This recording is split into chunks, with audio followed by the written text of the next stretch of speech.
Bonjour, bienvenue dans la série sur la physique des particules. Nous nous apprêtions à voir le calcul de la trace. Donc on a une série de termes qu'on multiplie, qui donnent 4 traces.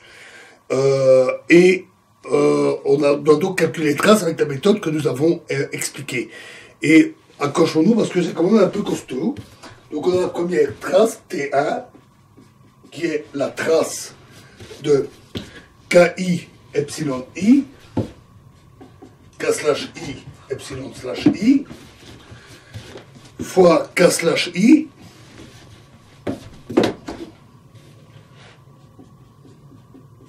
P slash I plus M,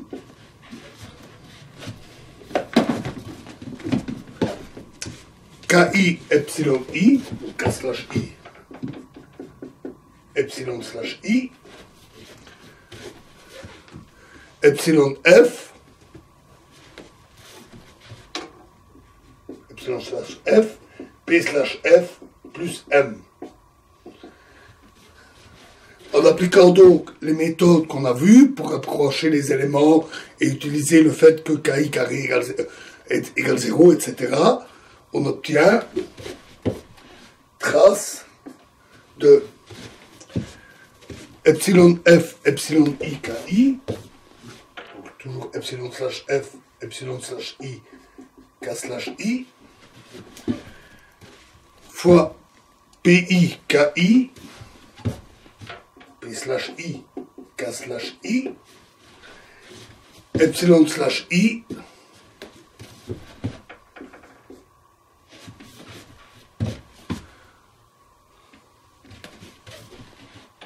epsilon slash F, P slash F, qui est encore égal à 2pi KI, sans les slash cette fois-ci, fois la trace de epsilon F, epsilon I, donc epsilon slash F, epsilon slash I, K slash I, epsilon slash I, epsilon slash F, P slash F. Encore une opération, et on trouve 2pi KI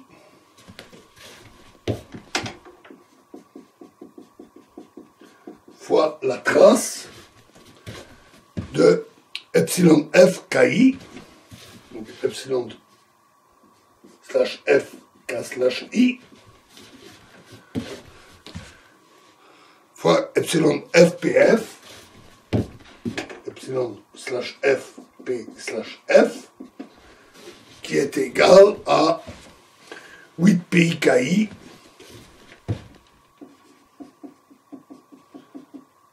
fois 2 epsilon KI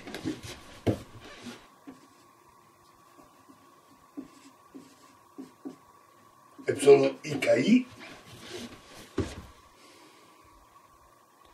pardon, 2 epsilon FKI, ou comme évite une erreur, epsilon FPF plus KIPF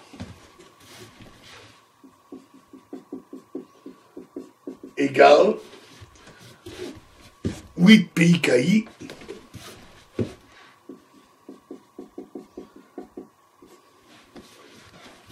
fois 2 epsilon FKI au carré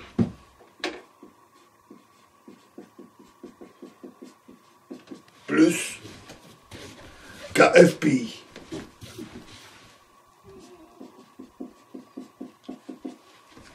Voilà le premier résultat. Notons que on a également utilisé pour la dernière ligne, la dernière qualité, la conservation d'impulsion qui dit que KIPF est égal à KF fois PI et que epsilon PF fois PF est égal à epsilon de PI plus KI moins KF et donc égal à epsilon F fois KI.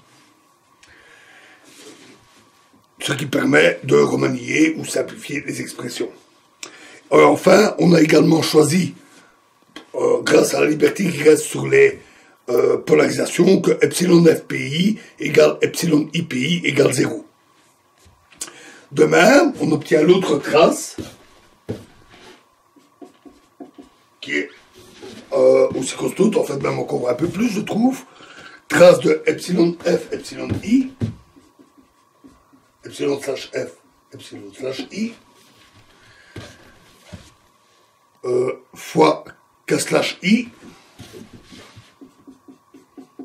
P slash I plus M, fois KF epsilon F, K slash F, epsilon slash F, epsilon slash I, P slash F plus M,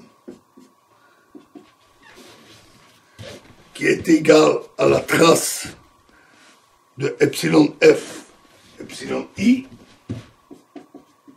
epsilon slash F, donc epsilon slash I, fois KI, PI plus M, K slash I, P slash I plus M, fois KF, epsilon F, donc K slash F, epsilon slash F, epsilon slash I, fois PI plus KI, moins KF, P slash I, plus K slash I, moins K slash F, plus M. En fait, là, on va utiliser simplement la conservation de l'impulsion, qui est alors égale à trace de KI, K slash I, fois P slash I plus M,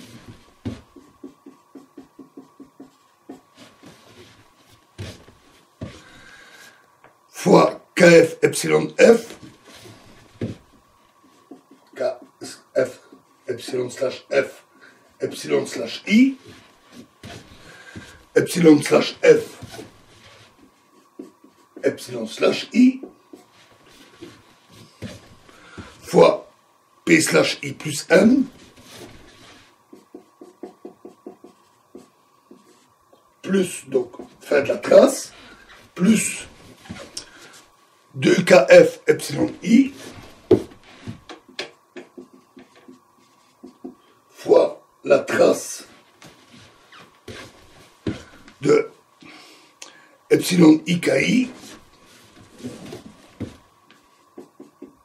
H, K slash I,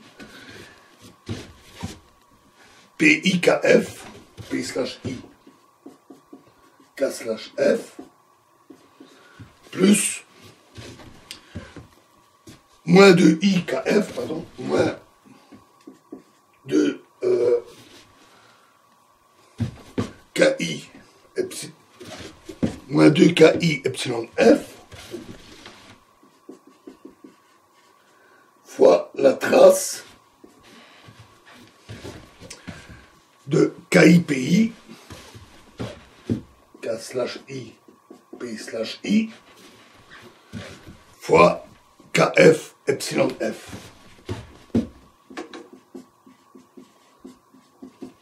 Voilà, encore une expression toujours compliquée, mais 3 plus petites traces. Cela donne donc 2 KIPI fois la trace de KF epsilon F, K slash F, epsilon slash F,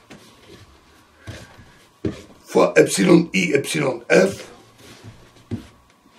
epsilon slash I, epsilon slash F, epsilon slash I, P slash I, plus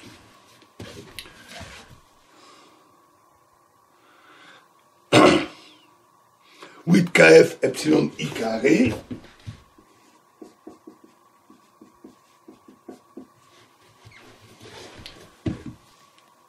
fois KIPI moins 8 KI epsilon F carré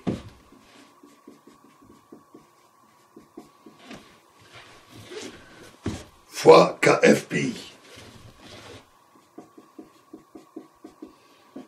Enfin, c'est égal à 8 KI PI KFPF, 8 KI PI KFPF,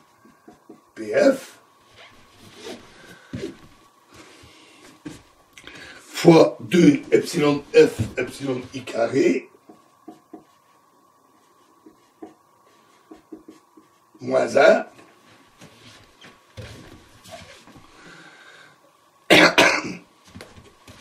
plus toujours le terme ici, moins le terme ici. Voilà donc pour le calcul de cette trace. Alors comme j'avais dit, il y a donc deux autres traces, T3, qu'on pourrait appeler qui est égal à T2, et T4, qui est identique à T1 après la symétrie de croisement, donc la substitution IF avec le changement de signe de l'impulsion. On fait la somme des 4 avec, donc je suis parti de la trace initiale, il y a quelques coefficients multiplicateurs à ajouter, on fait la somme, et on obtient une expression finale dans laquelle il y a pas mal de simplifications, heureusement. 1 sur 2m carré, x égale 1 sur 2m carré de kf sur ki,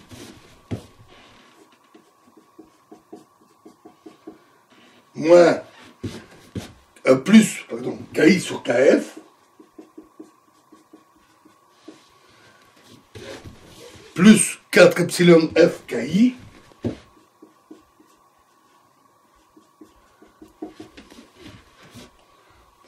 le 4 hors de la parenthèse, 4 epsilon f ki au carré, moins 2.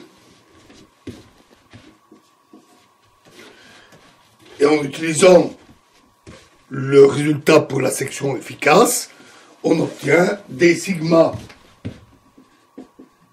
sur d oméga est égal à alpha carré sur 4m carré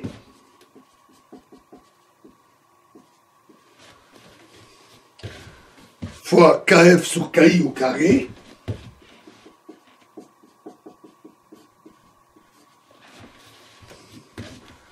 fois la même expression qu'ici. Donc ici.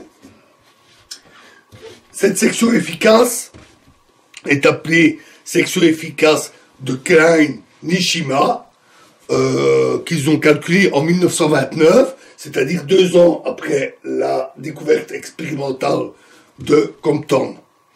C'est la section efficace pour la diffusion Compton de photons sur des électrons libres. Notons qu'on relie facilement le changement de fréquence observé dans cette diffusion à l'angle de diffusion θ, en prenant le carré de kf moins ki, qui est égal à pf moins pi, on trouve 2kf ki0, 2kf0 ki0, fois 1 moins cos θ,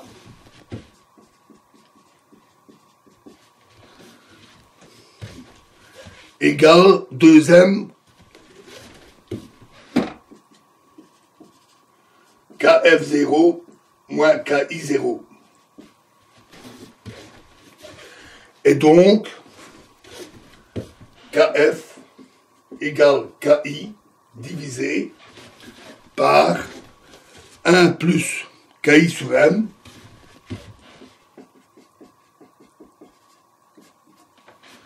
fois 1 moins cos θ.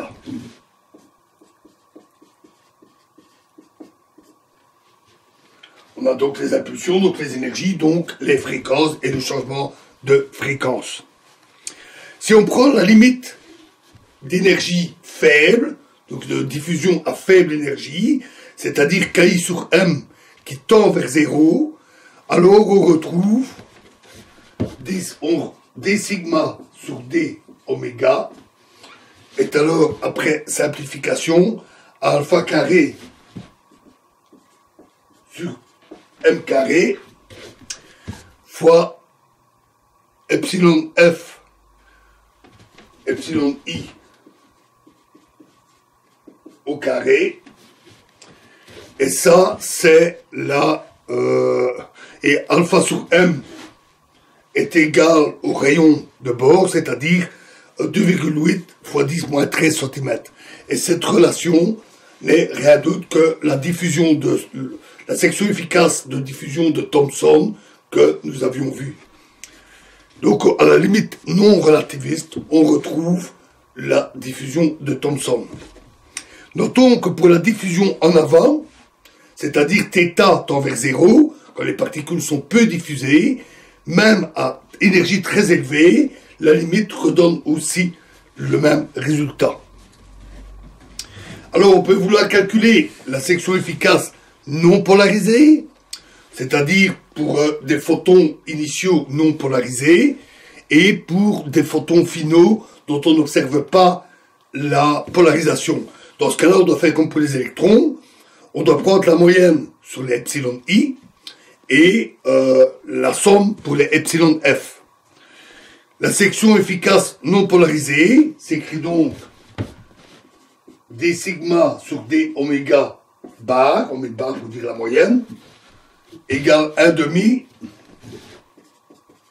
somme sur les epsilon i, epsilon f de d sigma sur d oméga. Comme epsilon, la somme sur les polarisations de epsilon i fois epsilon f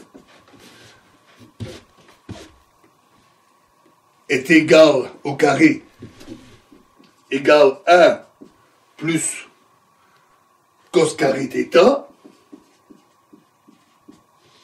on trouve alors la section efficace de oméga bar, la section efficace non polarisée, égale alpha carré sur 2m carré fois kf sur ki au carré fois kf sur ki plus ki sur kf moins sin carré θ.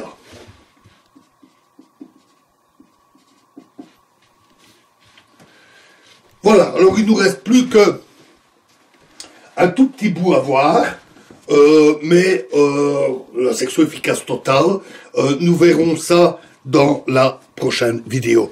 Je vous remercie.